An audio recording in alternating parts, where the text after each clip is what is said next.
Hi guys, जय हनुमान। स्वागत आप सभी का। कल से जेईई में जनवरी के एग्जाम चालू होने वाले हैं, लेकिन उस एग्जाम से पहले क्या ऐसे इंपॉर्टेंट पॉइंट हैं, टिप्स हैं जो आपको बहुत ज्यादा ध्यान रखने हैं, या फिर जब आप एग्जाम भी दे रहे हैं तो उस एग्जाम के टाइम में आप दिमाग में किन चीजों को थोड़ा बहुत लेके चल सकते हैं जो कि एकेडमिक तो नहीं है, नॉन एकेडमिक है, लेकिन स्टूडेंट की परफॉर्मेंस को बहुत ज्यादा कई बार इफेक्ट करती है। सबसे पहले तो आप सभी ने, उम्मीद करता हूं, अपने एडमिट कार्ड को डाउनलोड कर लिया होगा। जिनका 24-25 को एग्जाम है, आगे वाले बच्चों के एडमिट कार्ड आगे आएंगे, लेकिन जिनके एडमिट कार्ड अभी रिलीज हुए हैं या रिलीज होने वाले हैं, वो सारे बच्चों के लिए कॉमन बात यह है कि आपको सबसे पहला पेज जो है, सबसे पहला पेज एडमिट कार्ड में, उसमें जिसमें सेल्फ डिक्लेरेशन भी दे रखा है, आपका फोटोग्राफ, आपकी सारी इंफॉर्मेशन दे रखी है, उसके 2 प्रिंट आउट आपको निकाल के रखने हैं। उस सेल्फ डिक्लेरेशन फॉर्म में फोटोग्राफ आपको वो लगाना है जो फोटोग्राफ आपने फॉर्म में लगाया था, और एक फोटो आपको एक्स्ट्रा एग्जामिनेशन हॉल के लिए या एग्जामिनेशन सेंटर के लिए लेके जाने की, वहां पर एग्जाम की जो अटेंडेंस शीट रहेगी वहां पर वो आपको देना होगा। फोटोग्राफ आपका ब्लर ना हो, ये आपको बहुत ध्यान रखना है।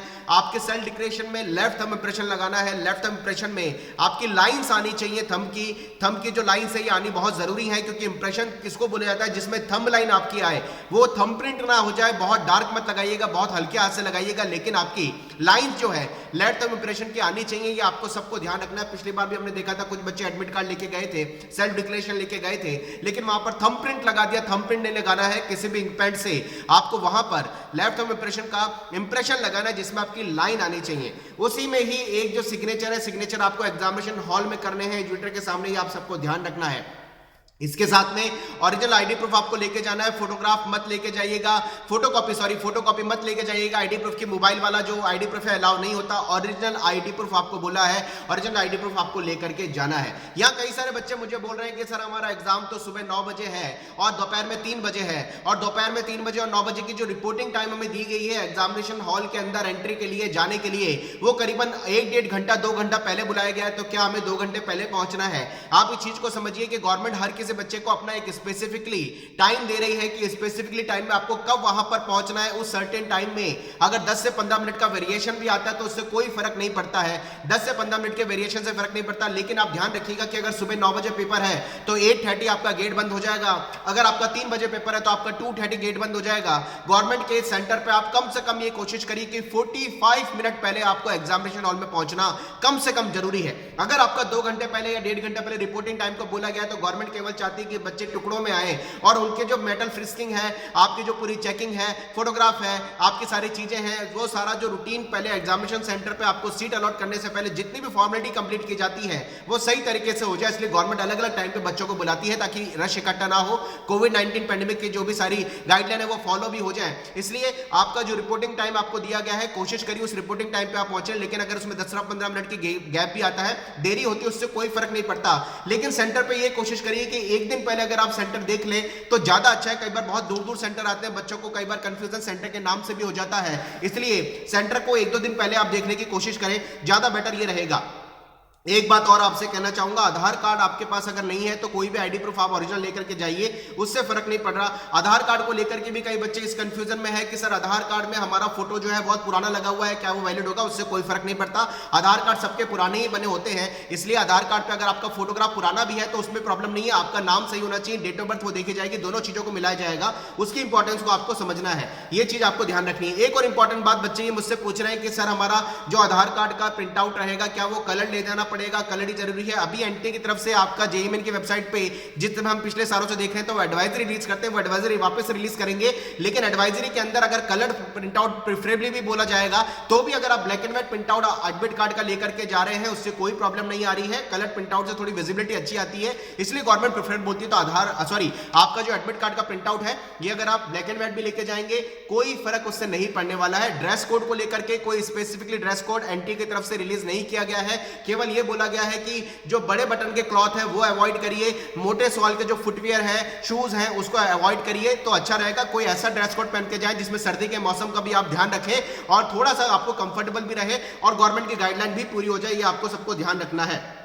एक इंपॉर्टेंट बात और आपसे कहना चाहता हूं कि यहां पर कुछ ऐसी चीजें जो मुझे लग रहा है कि बच्चे बार बार मुझसे ये पूछते हैं पेपर के टाइम पे भी कि इंपॉर्टेंट इंस्ट्रक्शंस को लेकर के इंपॉर्टेंट इंस्ट्रक्शंस आपको आपकी सीट अलॉट होने के साथ ही दे दिए जाएंगे, इसलिए इंपॉर्टेंट इंस्ट्रक्शंस को पढ़ना जरूरी है।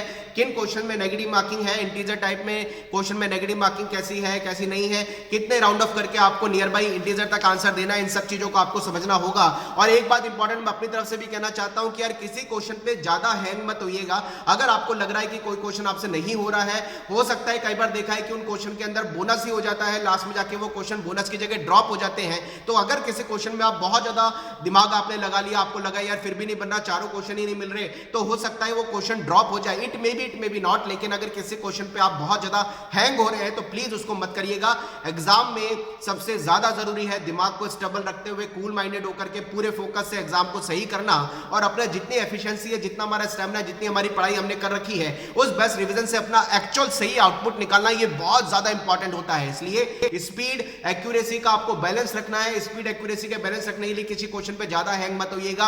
अगर आपको नहीं बन रहा है आगे बढ़ जाइए, मार्क और फ्रीव्यू में डाल दीजिए। मार्क और फ्रीव्यू में जितने क्वेश्चन को आप डालते हैं उसमें लास्ट टाइम में पेपर खत्म होने से करीबन 1 घंटा पहले या आधा घंटा पहले आप क्वेश्चन को सिस्टमेटिकली मार्क और फ्रीव्यू वाले क्वेश्चन को जरूर देख लीजिए, क्योंकि उसमें से कई क्वेश्चन लास्ट में कई बार बन जाते हैं। हर एक क्वेश्चन का या हर एक सब्जेक्ट का स्पेसिफिकली टाइम लेकर के आप अगर स्टैंडर्ड फ्रेमिंग करके चलेंगे, टाइमिंग के हिसाब से क्वेश्चन की टाइम के बाउंडेशन को लेकर चलेंगे, तो आपका पूरा पेपर सिस्टमेटिकली कंप्लीट भी होगा और आपकी एक्यूरेसी और आपकी स्पीड के बीच में बैलेंस भी बना रहेगा। ये आपको ध्यान रखना है। कई बार मैंने देखा है बच्चे अगर 3-4 क्वेश्चन नहीं होते दिमाग को बिल्कुल पजल और परेशान कर देते हैं, यार पेपर इतना टफ है, हमसे अब होगा नहीं होगा। ऐसा मत करिए। 3-4 क्वेश्चन कई बार ऐसे बीच में कई बार बच्चों के साथ आ जाते हैं जो नहीं होते, उसका मतलब ये नहीं कि पूरा पेपर टफ है। पूरा पेपर में आप आगे बढ़ जाइए। हो सकता है कई क्वेश्चन ऐसे भी हो जो आगे आपसे सॉल्व होने की कंडीशन में हो, ये आपको बहुत ज्यादा ध्यान रखना है। तो यही बात मुझे आपसे कहनी थी। पेपर के अंदर स्पीड एक्यूरेसी का बैलेंस रखना बहुत जरूरी है। ज्यादा क्वेश्चन पे आप अगर हैंग हो रहे हैं उसमें आगे बढ़ जाइए। पूरे पेपर को एक बार देख लीजिए। सब्जेक्ट वाइज क्वेश्चन में भी आप प्लानिंग सही तरीके से करिए। इतना एक्सपीरियंस आपके पास अपने ऑल ओवर इंडिया में किसी भी इंस्टीट्यूट में आप पढ़ रहे हैं, क्योंकि मेरे चैनल पे हजारों बच्चे ऐसे हैं जो हिंदुस्तान के पता नहीं कितने कितने इंस्टीट्यूट में पढ़ रहे हैं। उन सारे बच्चों को कहना चाहूंगा आप अपने ऊपर कॉन्फिडेंस रखिए। आपने इतने सारे पेपर दे रखे हैं, ये पेपर कहीं ना कहीं आपको फायदा ही देंगे। इसलिए अपने आप को कूल रखिए, कंफर्टेबल रखिए, खाने पीने का ध्यान रखिए, टाइमिंग सेंटर पे सिस्टमैटिकली सेंटर पे पहुंचिए। वहां भी ज्यादा डिस्कशन किससे करने की जरूरत नहीं है और कूल होकर के अपना बेस्ट आउटपुट निकालने के हिसाब से आप अपने पेपर को सिस्टमैटिकली दीजिए। ये बहुत ज्यादा जरूरी है। बस यही कहना चाहूंगा, एक्यूरेसी स्पीड का ध्यान रखना जरूरी है। 75 क्वेश्चन हर किसी बच्चे के लिए नहीं होते, लेकिन जितने क्वेश्चन आपसे सही हो सकते हैं वो क्वेश्चन गलत ना हो, उन पे आपको फोकस करना है। जब मैं ये सोचता हूं कि 75 क्वेश्चन तो मेरे लिए है नहीं, मुझे करने वो क्वेश्चन है जो मेरी कैपेसिटी, मेरी स्टेमिना, मेरी स्ट्रेंथ के हिसाब से एक्चुअल सही होने हैं, तो कितना लोड कम हो जाता है कि 3 घंटे मुझे 40, 50, 60 क्वेश्चन ही अटेम्प्ट करने हैं जो मुझे अच्छे से आते हैं। आते हुए क्वेश्चन मिस नहीं हो, इसलिए पूरा पेपर एनर्जी के साथ, पूरे फोकस के साथ सिस्टमैटिकली करना बहुत ज्यादा जरूरी होता है। इसका आपको ध्यान रखना है और लोड नहीं लेना। बस इसे पढ़ाई करते रहो, अपने आप को एफर्ट्स के हिसाब से सिस्टमैटिकली रखो। पेपर के इंस्ट्रक्शन मैंने दिए आपको और कुछ समझाने की कोशिश करिए। लास्ट टाइम के ये टिप्स सभी के काम आएंगे, ऐसे मेरी उम्मीद है। फोकस करते रहिए। जेईई मेन जनवरी एक रिहर्सल है, अप्रैल का एग्जाम आपका बेस्ट से बेस्ट हो, इसलिए जेईई मेन जनवरी के हिसाब से आप बेस्ट आउटपुट निकालने की कोशिश करिए और ये गोल्डन अपॉर्चुनिटी आप सबको गवर्नमेंट ने दी है। Wish you all the best. मिलते रहेंगे करियर के सारे अपडेट के साथ। जय Hanuman, bye bye, thank you very much.